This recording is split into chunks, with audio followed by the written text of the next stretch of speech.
pain tient une place importante dans les repas des Français.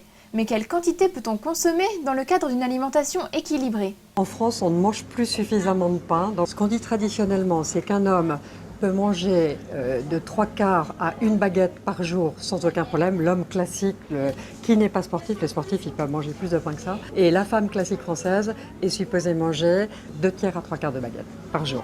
Le pain est un aliment qui apporte de l'énergie, mais aussi de nombreux nutriments essentiels pour l'organisme. Le pain est source de fibres résolument. Le pain complet et le pain-son sont encore plus riches.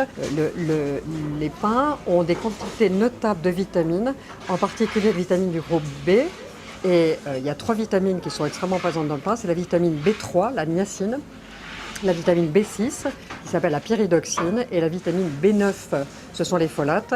On trouve résolument du fer dans le pain. Donc il y a également un oligo-élément qui est le manganèse. Malgré ses vertus, de nombreuses idées reçues circulent encore sur le pain, et notamment son effet sur la ligne et les kilos. Il y a encore beaucoup de personnes qui pensent que le pain fait grossir. C'est quelque chose qui a été dit dans les années 80. Non, le pain ne fait pas grossir. Et il y a certains pains qui vont être un tout petit peu plus gras, parce que par exemple, un pain complet est un tout petit peu plus gras que le pain de tradition par exemple. Mais il y a des pains qui vont être enrichis en graisse parce qu'il y a par exemple des graines.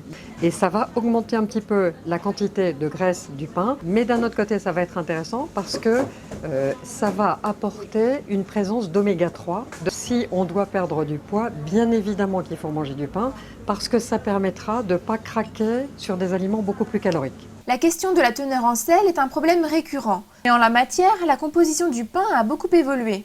Les résultats ne sont pas les mêmes dans toutes les boulangeries, mais il y a eu de vraies injonctions d'essayer de diminuer la quantité de sel dans la boulangerie. Les boulangers sont passés de 22 grammes de sel ajouté par kilo de farine à 20 grammes de sel ajouté par kilo de farine. Baguette, campagne, céréales ou complet, tous les pains ont leur qualité. Alors, quel que soit celui que vous préférez, mettez-le au menu à chaque repas.